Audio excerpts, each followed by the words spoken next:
first time ever, Jim Rome is here on the Mighty 1090 with yours truly. Jim, Darren Smith, thank you very much. Appreciate Darren, it. my man, what's up? How's your week going? My week is great. How is your week going? Really I don't good. get to listen as much because when Can I tell you something? You're not missing anything at all, by the way.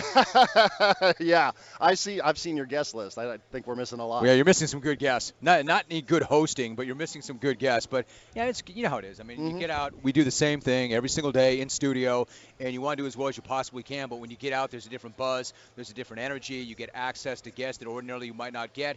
And by the way, they show up a little bit differently. You know how it is. When you interview guys over the phone, it's a lot more impersonal that is when you get a guy and you can look him in the eye and have a conversation. Literally every guest that we've had this week has been better today than they are normally when we do them over the phone. So in that sense, it's good. You said that on Monday. You said this is your favorite week of the year. That the reason why? Because of the access and because of how the guests all are? the above, exactly. Yeah. All the above, and there's just a different buzz and a different thing. I mean, look at Radio Row. It's like both the best and worst place ever. You know, it brings out the best and worst in all of us. But man, weird is good and different is good, and this is why I like this week. We're talking with Jim Rome here. He's just off the radio. Good show today. I am certain. When we announced yesterday that you were coming on, I don't know why you keep saying that, man. It was all right. Well, okay. Well, you're being modest, I'm sure. When we announced yesterday that you were coming on the show, you wouldn't believe, Jim, and you know this because of all your time and your history in San Diego. It was amazing the topics that people wanted me to bring up with you from 20 years ago. San Diego, for you, for people who have listened to your show, let's say for the last 5, 6, 7, 8 years or so. Can you take us back 20 years to your time starting in San Diego? My man, I mean, literally my favorite topic ever in the world. And I really appreciate you bringing that up. It was an amazing thing. You have to understand, when I got started in this business, literally there was one all-sports talk station in America. This is how old I am, and this is how long I've done this. One, Darren, 690, or I should say WFAN. And I was working at a small station in Santa Barbara, KTMS, which was a news talk station. And I remember looking at the AP wire. We used to have that machine that spit out the AP feed, and it ran this 690 AM, flipping to all sports. Second station ever.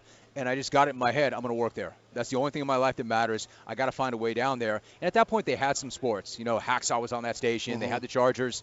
And I just made it my mission. And that's what I did for about 3 years. I kept trying to get a job at that station, and literally some of the best things that have ever happened in my life happened in San Diego. I got that job, which was my first big break. I met my wife Janet in San Diego.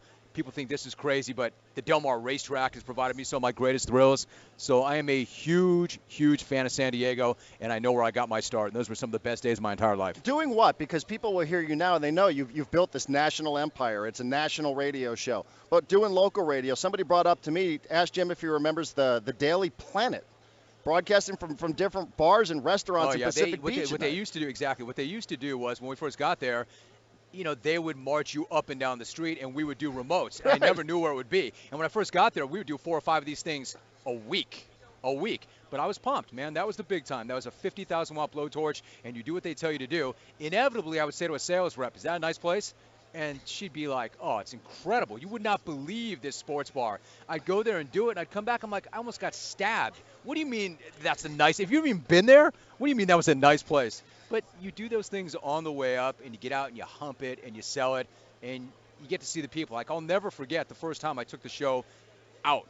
I'd never been out before with the show, and I'm like, do these people know who I am? Do they know what it's about? And they all knew.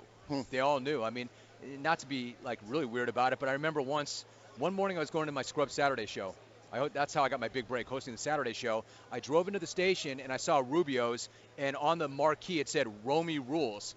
And I didn't know if I was hungover or still asleep. I had to shake it off, like, does that say Romy Rules? And just things like that, man. They're priceless. Stuff like that was incredible. Why radio? Because for a lot of people in college, sometimes radio's viewed as a stepping stone to something. You know, I get this question, you get this question, I'm sure. You know, why do radio? Don't you want to be on television? And you are now. But don't you want to do something else? I'm sure you've had that question in your life. Why radio for so long? You know, I was always fascinated by radio, and I just like the idea of doing a talk show. My feeling was, you know, like probably you and everybody else in the world, when I realized I was not going to be a pro athlete, and I figured that out pretty quickly, I wanted to stay in sports. I love sports, and I was just a gigantic sports fan growing up, and I liked the idea of doing a talk show. I didn't want to be a play-by-play guy. I didn't want to be an update guy. I was just kind of a knucklehead with a few opinions. I thought that I could do an interview. I liked the format, 3 hours, 4 hours, 5 hours, be creative with it, get people to react, get people to think. And I just thought that was my niche. That'd be my place. I could do a radio show and do it differently. And I thought if I got the opportunity, I might have a shot. Did you ever want to co-host? Not generally, but I had it once. When I got my start, they had me doing mornings, and I had a co-host, and I have done that. I've done that. I had a co-host once on TV, didn't go especially well. So no, I've kind of always done my own thing. How long do you want to do this for? Lifer? You know, I want to go out on my own terms, but I don't want to go out anytime soon. I'm not going to be one of those guys who's like, hey, man, I'm going to drop dead with a microphone in front of my face, and that when they come and rip it out of my hands, and they will at one point. My whole goal right now is to keep everybody at bay. But when they do, it's going to be fine. I don't have that kind of ego. I like the work. I like the process. I want to stay competitive. I want to stay relevant. It's still really interesting to me. But when it's over, it's going to be fine. It's going to be fine. I've got other things I want to do, and I don't have that kind of ego. People might not believe that, but I'm not that guy. You're not going to have to rip the microphone out of my cold, dead hands. Well, how have you adapted? And this is an ever-changing business now. Social media, probably the latest thing that we have all had to adapt to. How have you done it for 25 years? How do you stay on top, that close to the top of the mountain? What have you had to change in your life? You know, the social media thing is really interesting. I mean, it's so different. It is so different. And I can't lie. I was a little bit late to the party, and I resisted Twitter initially because my thing's always been, you know, not that I'm so fascinating, but I want to be kind of private, and I've got things I want to protect in confidence. And social media is like, put it all out there. Everybody knows what you're doing, where you are. And I did resist that, but I'm like, if you don't change with the game, you're going to get run over from behind, and you're going to fall behind, and you have to stay relevant and pertinent. So social media changes everything. In terms of, you know, my approach to it, my approach is pretty similar, but what I have done is I just never stopped working. I never got complacent. I never thought, hey, man, you got it made. Just have somebody else do your work for you. I've always surrounded myself with really smart people, really energetic people who work hard, who make me look good, and we don't take shortcuts. We still keep working. I'm probably speaking for a lot of people who are listening on the Mighty 1090, but when you start rattling off the different parts of San Diego County in Southern California, everybody at our station, I'm telling you, Jim, everybody, Totino, everybody stops what they're doing and everybody laughs because everybody gets it. Now, I don't know how many of your good listeners, they know across the country what you're doing there. But what do people ever ask, like, why is he just barking out random cities in Southern California? Yes. They don't know, and I don't care that they don't know. You know, I mean, that's like a shout-out to where I came from. That's a shout-out to my roots. You mentioned Totino. Joey and I came up together. You know, Joey was my producer early on. And by the way, he was fierce, man. Joe was fierce. The bulldog. And you would not believe. He was the bulldog, the way he went after things like that. But I mean this sincerely. I've never it could go away in a second, and when it does go away, I'll be forgotten in 5 seconds. That was an amazing time in San Diego, and I have nothing but amazing memories about where I started. So I don't want the show to be so inside that people can't follow it, but I can get that off sometimes. Rancho Santa Margarita, Poway, react to me. Is this thing on? Is there a pulse here, or did they not pay the bills? I remember where I came from and what it was like coming up, and I want everybody to know that I have not forgotten. You know, Jim, you have an amazing on-air persona about you, and I'm glad we're getting a chance to do this because I've really never interacted with you this way. But I will tell you, you know, having listened to your program for years, and following you, you know, being on right after you, I've not seen you the way I see you with horse racing. You know, it's a completely different Jim Rome. You know, that who you are, and I'm not saying it's an act on radio. You know what I'm saying here.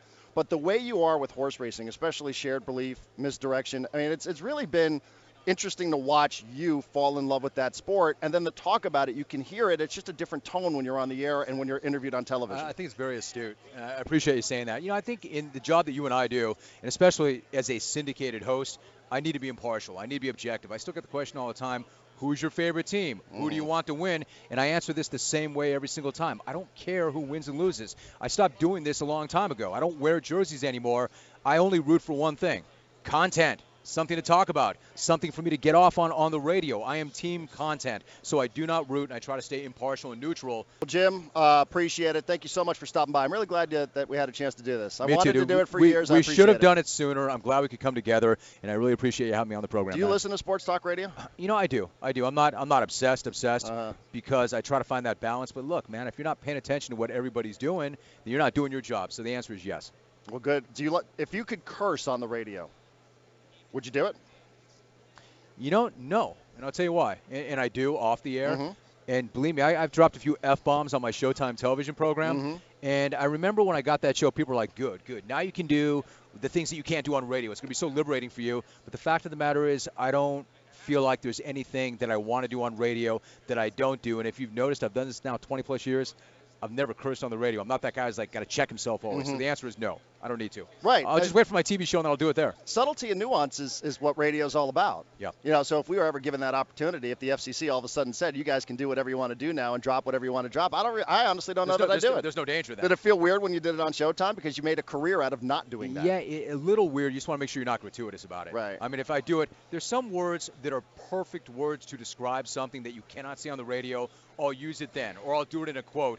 But I don't just get up there and just start spraying 4-letter bombs because I can. Right. Have you made up your mind on the Super Bowl yet? You know, it's been a tough one. I don't know where you come out on this. I think that as the games go, it's very, very tough. I'm going to go Seattle. And I'm not real confident in that pick. But as I look up the matchups and I look at the kind of intangible thing that Seattle's got working right now, I'm going to take the Seahawks, but I'm not real confident in the pick. Well, that's good. That means hopefully we get a good game. Jim Rome, thank you very much for doing this. Really appreciate it. We love having you on the station. Darren, if you want to make money, go the other way from me always. And it's good. I'm glad you and I finally came together, man. It's good to see you. Thank you, brother. Appreciate it. Jim Rome stopping by. We'll take a timeout and be back at San Diego Sports Leader, the Mighty 1090.